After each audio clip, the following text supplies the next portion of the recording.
Brody Lee sacrifices his High Knight of the Dark Order. Arn Anderson and Jake Roberts face off, and the Elite are all back together.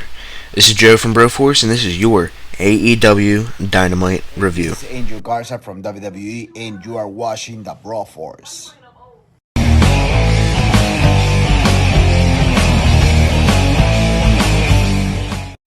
Alright, so we opened Dynamite tonight with Brody Lee coming out with a bunch of different members from Dark Order. You had all of them and some extra creepers or followers, whatever they are. And he was cutting a little promo, and he promoted 10, Preston Vance, to High Knight of the Dark Order. And I don't know what that means. I mean, what are Evil Uno and Stu Grayson of the Dark Order? Because Brody Lee and 10 are the only ones who have a specific name to them, so I wonder if we'll get more from that in the upcoming weeks or whenever the rest of Dark Order's back. But I don't know why, but it's weird, but 10 wore white pants, and for some reason it just threw me off, and I don't understand. But I mean, that's not what I was expecting. Well, alright, hold up. So, let me explain.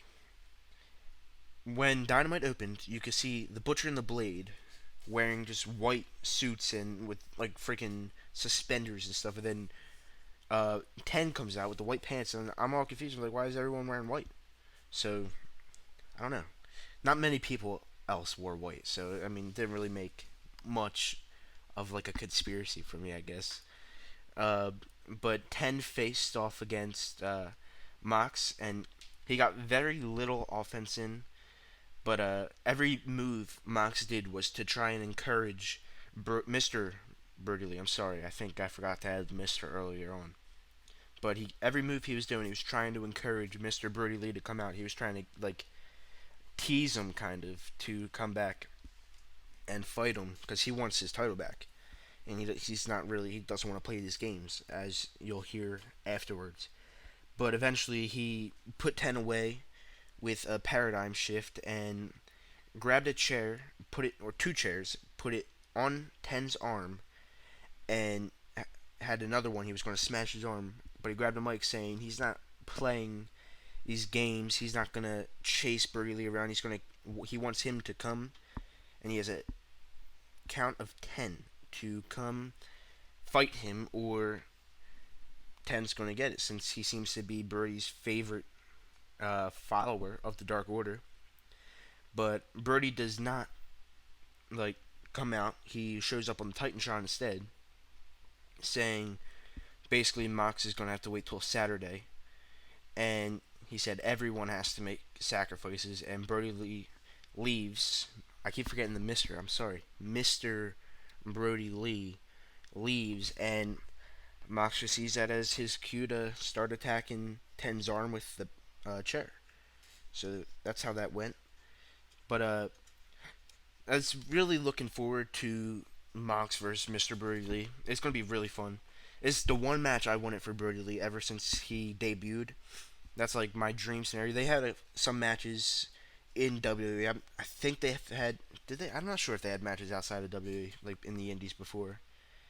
But yeah, I'm really looking forward to that match.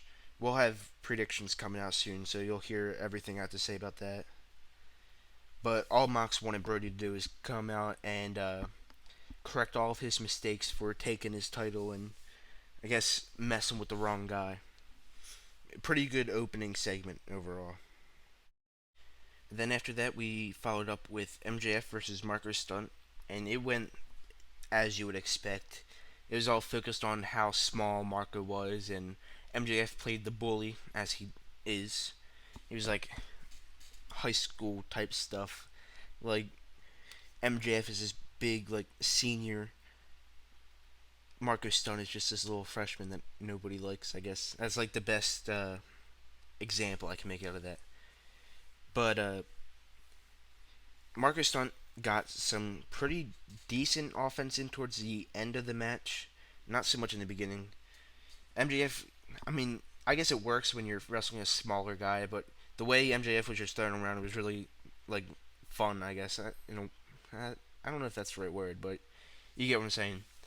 it was nice looking the way he was just throwing them around.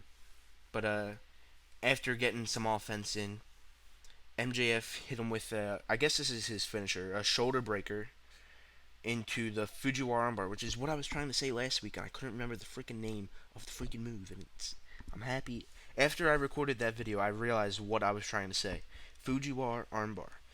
But he tapped out Markers Stunt, and after the match, he grabbed a mic, and he was saying how he was impressed that Markers Stunt lasted as long as he did.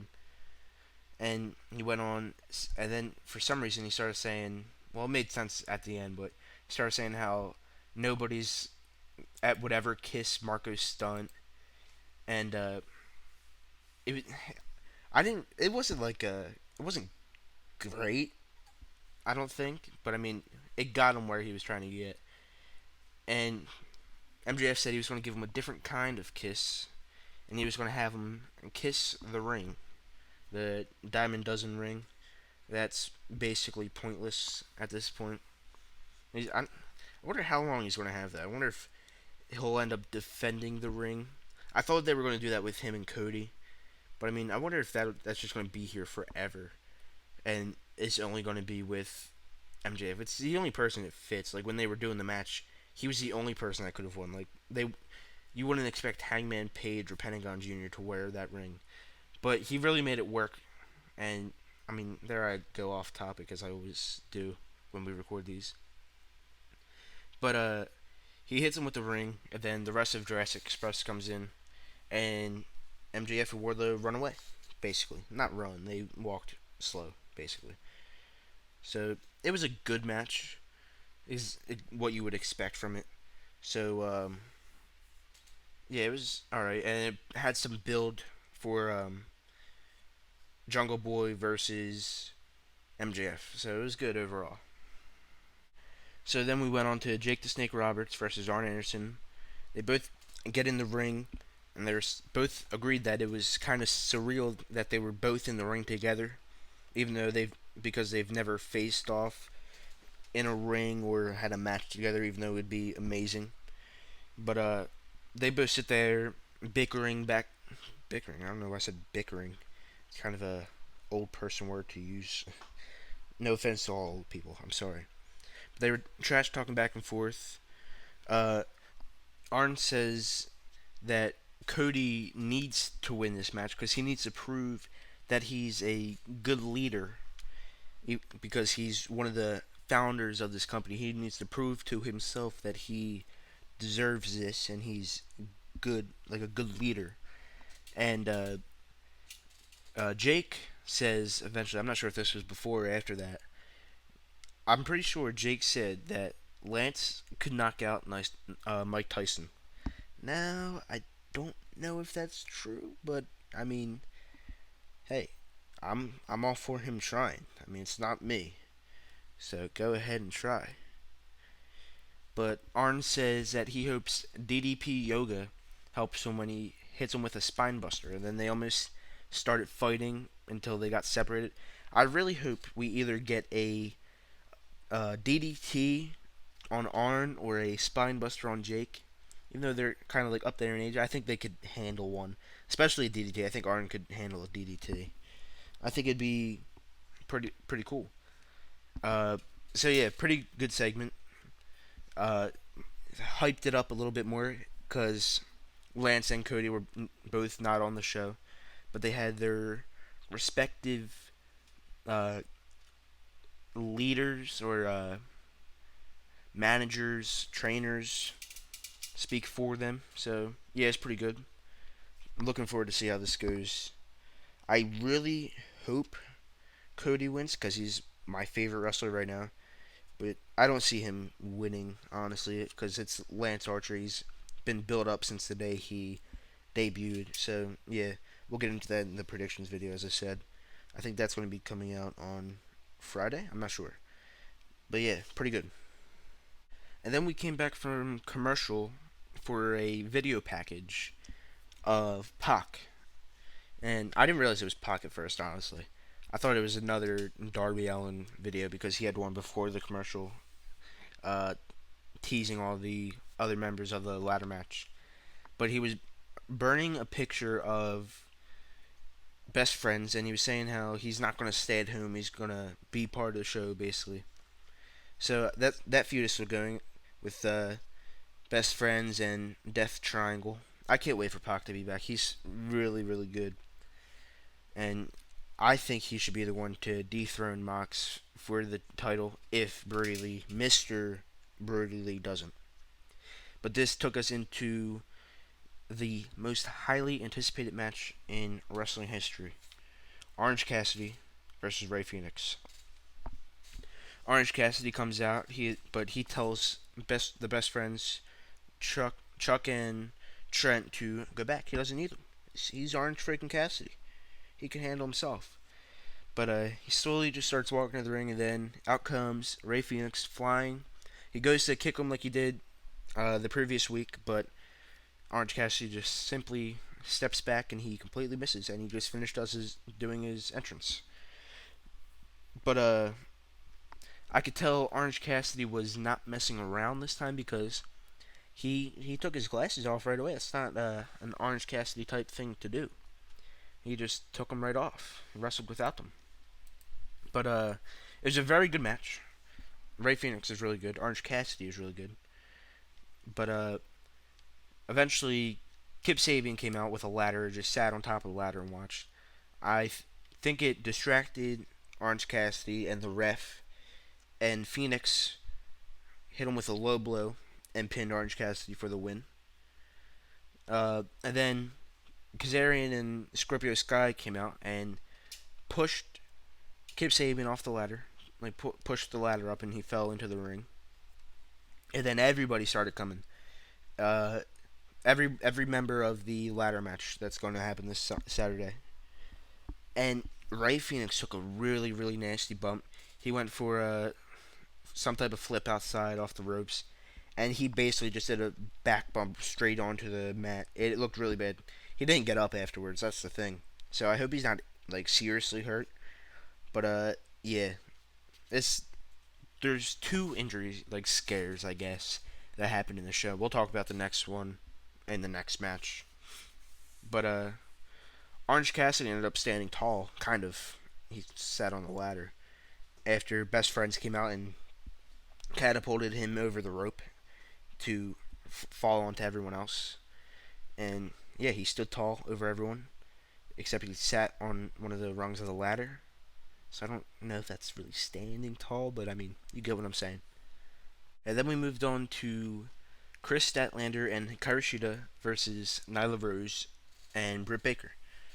Now this tag match is happening because all four of those women have a match against someone on the other team. We have Hikaru Shida versus Nyla Rose in a no DQ match for the women's title at Double or Nothing, and then we have Britt Baker versus Chris Statlander at Double or Nothing.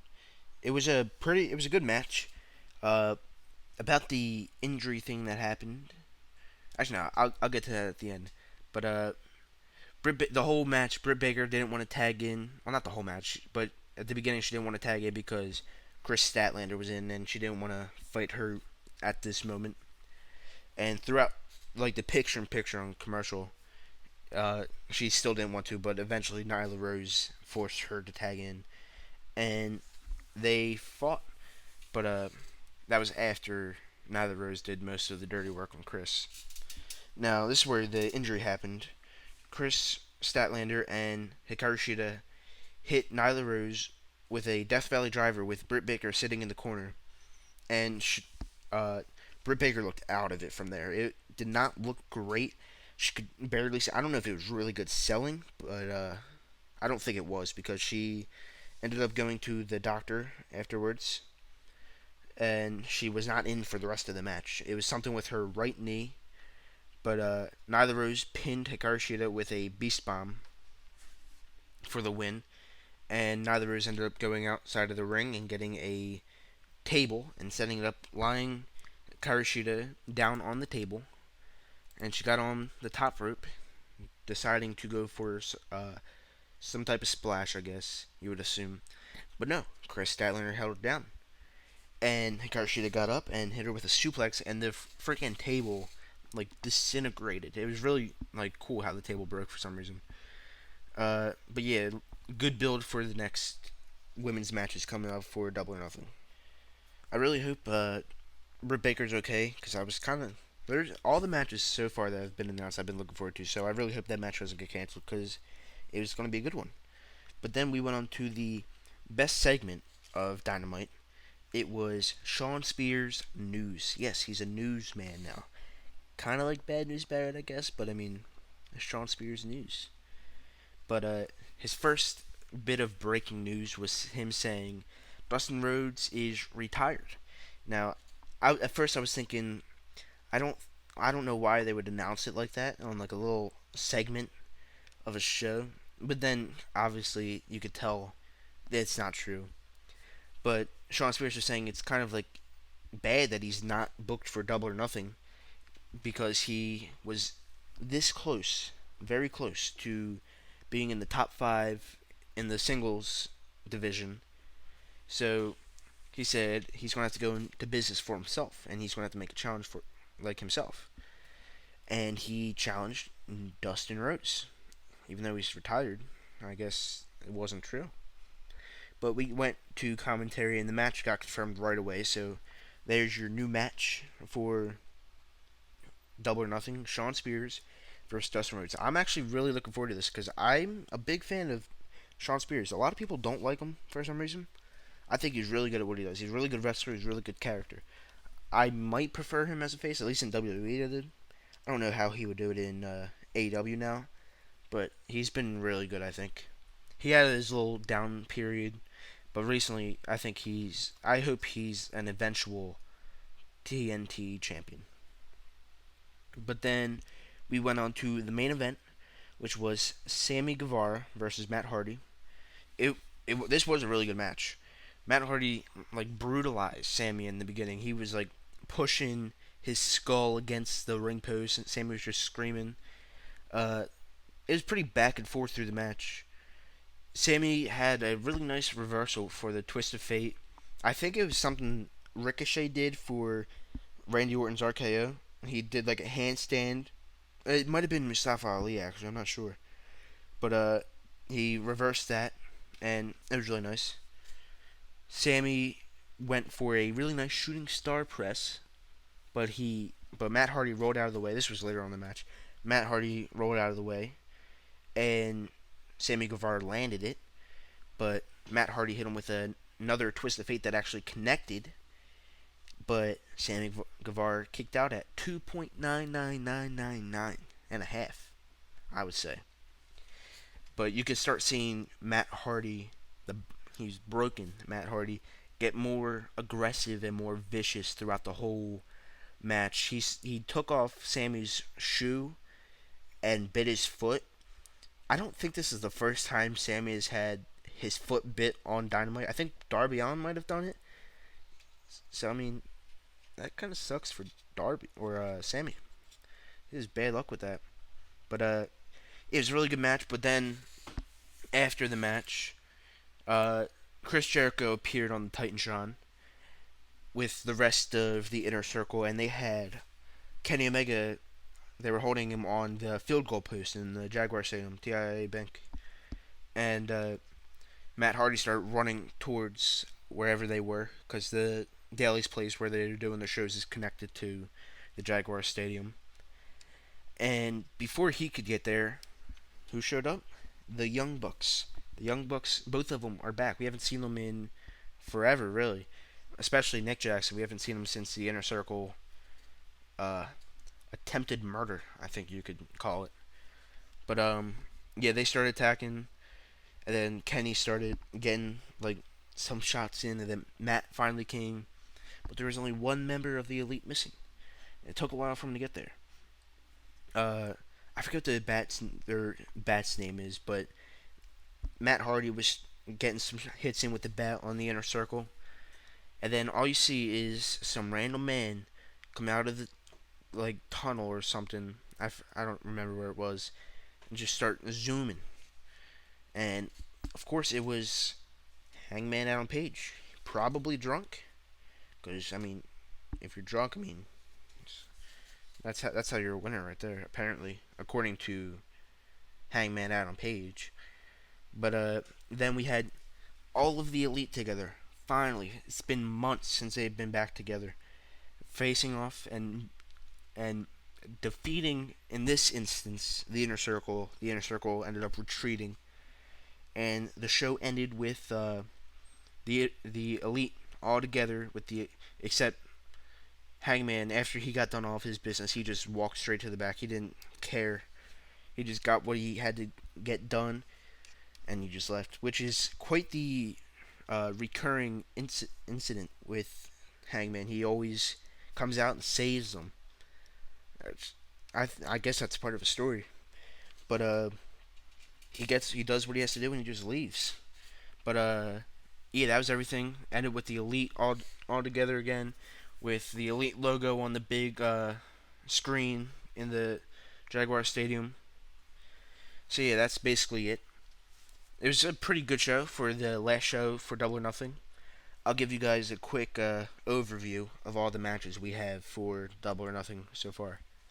So on the buy-in, we have Best Friends versus Private Party in a number one contenders match for the AEW Tag Team Championships, held by Kenny Omega and Hangman Page. And then we have Shawn Spears versus Dustin Rhodes, as I said earlier. We have MJF versus Jungle Boy, the Casino Ladder match, Nyla Rose versus Hikaru Shida in a no disqualification match, Lance Archer versus Brody Lee to become the first ever TNT champion, and the Stadium Stampede match between the Elite and the Inner Circle. And then for the main event, we have Jon Moxley versus Mr. Brody Lee. So yeah, really good. There was only like 3 weeks of build for this show, and they did a tremendous job building the show. So I'm really looking forward to it. Predictions will be out on Friday, I believe. I think we're going to record that tomorrow, or when this video is uploaded, it'll be today. So look out for that. If you made it this far, consider subscribing. I mean, it can't do no harm. Give the video a like, and thanks for watching.